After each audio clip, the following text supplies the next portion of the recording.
رسول اللہ صلی اللہ علیہ وآلہ وسلم ایک دن حضرت عائشہ رضی اللہ تعالیٰ عنہا کے پاس آئے۔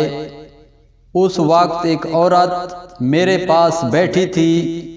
آپ نے دریافت کیا یہ کون ہے؟ میں نے عرض کیا فلاں عورت، اور اس کی نماز کی اشتیاق اور پابندی کا ذکر کیا۔ آپ صلی اللہ علیہ وسلم نے فرمایا ٹھہر جاؤ، سن لو کہ تم پر اتنا ہی عمل واجب ہے جتنے عمل کی تمہارے اندر طاقت ہے۔